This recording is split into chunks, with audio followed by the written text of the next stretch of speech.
વિદ્યાર્થી મિત્રો, આજે આપણે ધોરણ 10 પ્રકરણ 2 બહુપદીઓ એમાં સ્વાધ્યાય 2.2 નો દાખલા નંબર 2 જોઈશું. અગાઉ આપણે 1 થી 4 ભાગમાં 2.2 ના પ્રશ્ન 1 સુધી જોઈ લીધું છે, બરાબર?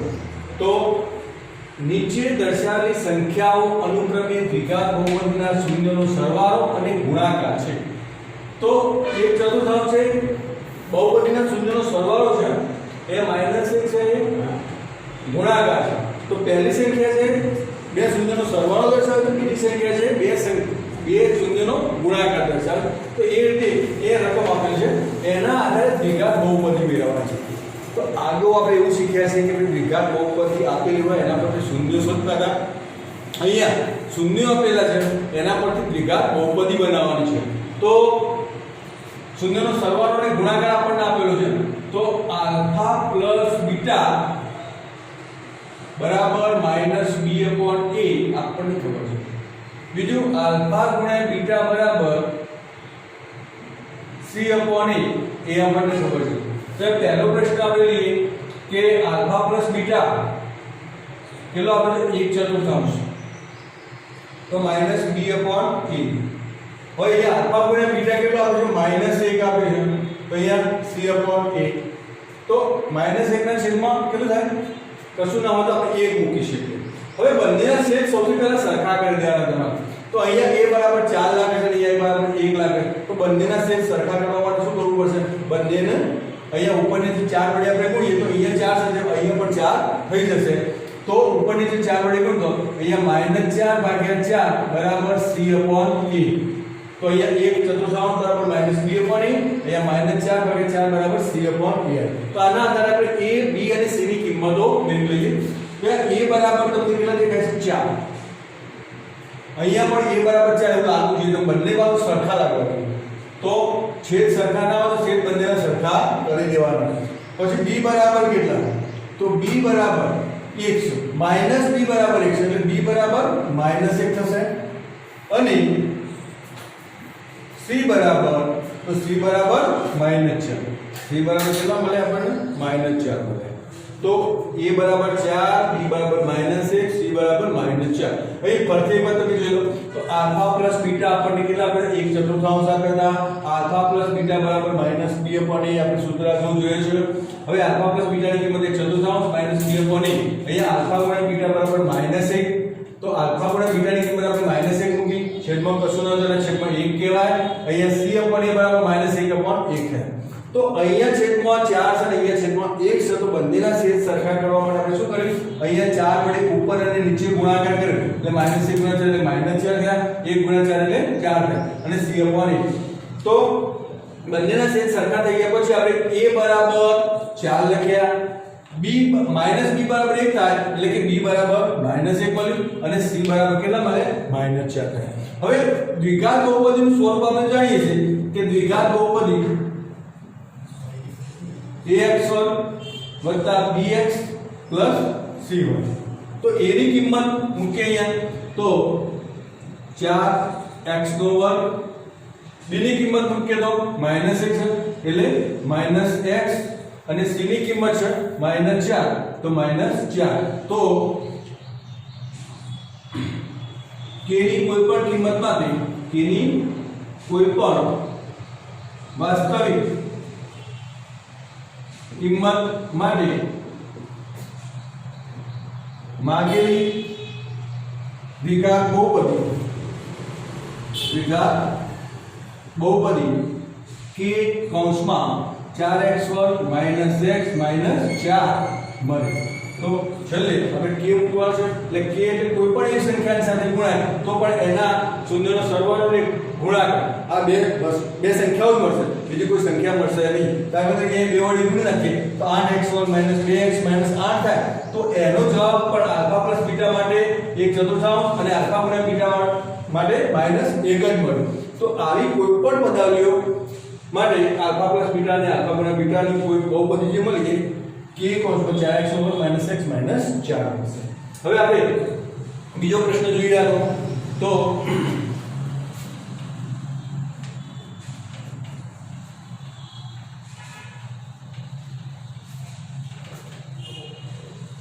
બીજો છે વર્ગમૂળ 2 અને 1/3 આપે છે તો એ આલ્ફા પ્લસ બીટા બરાબર માઈનસ b upon a અને આલ્ફા ગુણ્યા બીટા બરાબર c upon a આપણી જોડે આપણને આલ્ફા પ્લસ બીટા નું અને આલ્ફા ગુણ્યા બીટા નું આપણી જોડે સૂત્ર છે તો આલ્ફા પ્લસ બીટા તરીકે આપણે કેટલું લેવાનું છે વર્ગમૂળ 2 તો વર્ગમૂળ 2 બરાબર માઈનસ b upon a અને આલ્ફા ગુણ્યા બીટા બરાબર કેટલા લેવાનું છે 1/3 લેવાનું તો 1/3 લીધા તો c upon a હવે અહીંયા આપણે જોવાનું છે કે આનો છેદ કેટલો છે 1 છે આનો છેદ કેટલો કહેવાય 1 આનો છેદ કેટલો છે 3 છે તો બંનેના છેદ સરખા કરવા પડે તો બંનેના છેદ સરખા કરવા માટે શું કરવું પડશે ભાઈ આને અંશ અને છેદમાં 3 વડે ગુણવા પડશે એટલે અહીંયા થશે 3 વર્ગમૂળમાં 2 ભાગ્યા 3 બરાબર માઈનસ b upon a અને અહીંયા તો 1/3 બરાબર c upon a એમ જ છે તો હવે આપણે a b અને c ની કિંમતો લખીએ તો a બરાબર કેટલા મળે 3 b બરાબર તો એ માઈનસ b બરાબર 3 ઉપર વર્ગમૂળ 2 છે તો b બરાબર માઈનસ 3 વર્ગમૂળમાં 2 અને c બરાબર આપણને 1 મળે તો માગ્યા મુજબની દ્વિઘાત બહુપદીની વાત કરીએ આપણે તો દ્વિઘાત બહુપદી ax2 bx c માં a ની કિંમત મૂકીએ 3x નો વર્ગ b ની કિંમત મૂકી -3 વર્ગમૂળમાં 2x અને c ની કિંમત મૂકી 1 માટે ઓકે તો k ની કોઈ પણ વાસ્તવિક કિંમત તો કોઈ પણ વાસ્તવિક સંખ્યા k માટે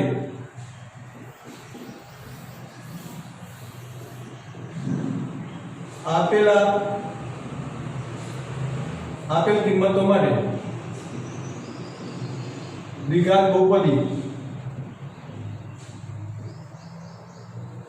k કૌંસમાં 3x નો વર્ગ -3 વર્ગનો 2x પ્લસ 1 મળે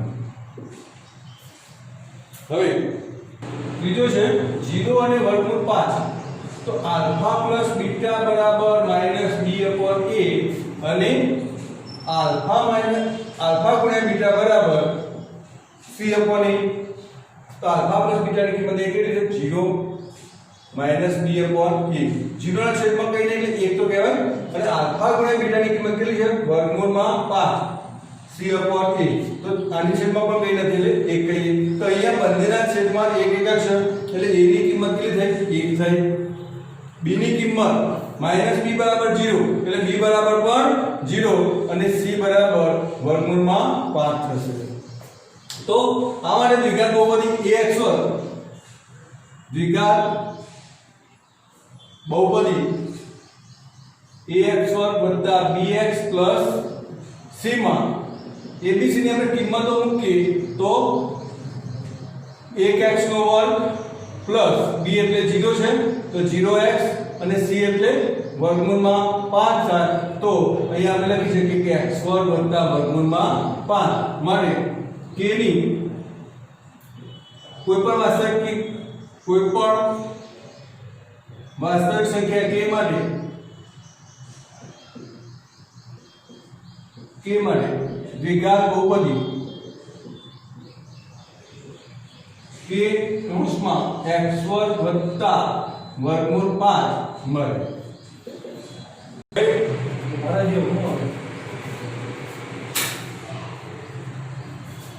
હવે આપણે ચોથો પ્રશ્ન મિત્રો જાતે કરજો તમે યાદ હવે આપણે પાંચમો પ્રશ્ન જોઈએ તો -1/4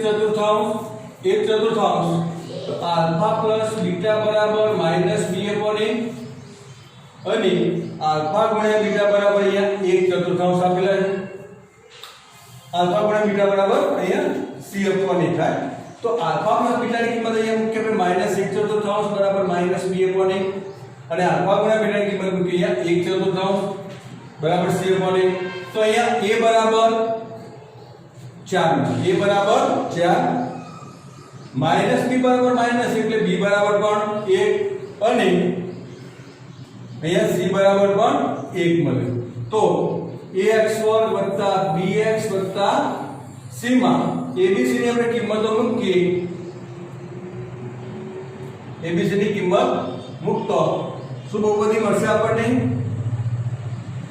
4x નો વર્ગ પ્લસ b ની જગ્યાએ 1 મૂકીએ તો x અને c ની જગ્યાએ પાછા 1 મૂકીશું એટલે દ્વિઘાત બહુપદી 4x વર્ગ + x + 1 મળે તો કોઈ પણ વાસ્તવિક સંખ્યા k માટે દ્વિઘાત બહુપદી k કોષમાં 4x નો વર્ગ + x + 1 મળે તો મિત્રો આ તો છઠ્ઠો દાખલો પણ તમે જાતે પ્રયત્ન કરજો તો અહીંયા એક આપણે ઉદાહરણ જોઈશું પાઠ્યપુસ્તકનું એમાં આગળ જે આપણે દાખલા જોયા એમાં શૂન્યનો સરવાળો અને ગુણાકાર આપેલો હતો અહીંયા શૂન્યો આપેલા છે તો શૂન્યનો સરવાળો અને ગુણાકાર આપણે જાતે કરવાનો છે તો અહીં આલ્ફા બરાબર 3 + √2 કીધું છે અને બીટા બરાબર 3 - √2 કીધું છે તો એવી દ્વિઘાત બહુપદી મેળવો જેના શૂન્ય 3 + √2 અને 3 - √2 હોય તો અહીંયા સૌથી પહેલા આપણે આલ્ફા પ્લસ બીટા મેળવી લઈએ તો આલ્ફા પ્લસ બીટા બરાબર 3 + √2 + 3 ઓછા √2 તો √2 જતા રહે તો આલ્ફા પ્લસ બીટા બરાબર આપણને 6 મળે આલ્ફા પ્લસ બીટા કેટલા મળે 6 મળે હવે આલ્ફા ગુણ્યા બીટા પર મેળવી લઈએ તો આલ્ફા ગુણ્યા બીટા બરાબર 3 + √2 3 ઓછા √2 તો આ જો તો a - b તો a + b બરાબર શું છે તો a1 - b1 છે તો એ પ્રમાણે અહીંયા શું થશે 3 નો વર્ગ ઓછા √2 નો વર્ગ તો 3 નો વર્ગ કેટલો થાય 9 અને √2 નો વર્ગ કેટલો થશે 2 તો આલ્ફા ગુણ્યા બીટા બરાબર કેટલા આવે 7 તો અહીંયા તમને આલ્ફા પ્લસ બીટા ને આલ્ફા ગુણ્યા બીટા આપેલું નહોતું અહીંયા શું આપેલું હતું શૂન્ય આપેલા હતા 3 + √2 3 + √2 3 ઓછા √2 તો એના પરથી આપણે આલ્ફા પ્લસ બીટા ને આલ્ફા ગુણ્યા બીટા મેળવ્યું તો હવે આના આધારે આપણે દ્વિઘાત બહુપદી મેળવવાની છે તો અહીંયા આલ્ફા પ્લસ બીટા નું સૂત્ર આપણને ખબર છે કે -b/a તો આલ્ફા પ્લસ બીટા ની કિંમત કેટલી આવી 6 આવી -b/a છેદમાં કંઈ ના હોય તો આપણે 1 મૂકી શકીએ તથા આલ્ફા ગુણ્યા બીટા ની કિંમત c/a સૂત્ર છે અને અહીંયા કેટલી કિંમત આવી 7 આવી તો 7/1 મૂકી શકીએ આપણે તો a બરાબર 1 b બરાબર -6 અને c બરાબર 7 તો ax2 + bx + c બરાબર c માં abc ની આપણે કિંમત મૂકીએ તો દ્વિઘાત બહુપદી એની કિંમત 1 મૂકી એટલે 1x2 b ની કિંમત -6 મૂકીએ તો -6x અને c ની કિંમત 7 મૂકીએ તો 7 તો અહીંયા કઈ દ્વિઘાતની કઈ દ્વિઘાત બહુપદી મળી આપણને x2 - 6x + 7 તો k ની કોઈપણ વાસ્તવિક સંખ્યા k માટે કોઈપણ વાસ્તવિક સંખ્યા k માટે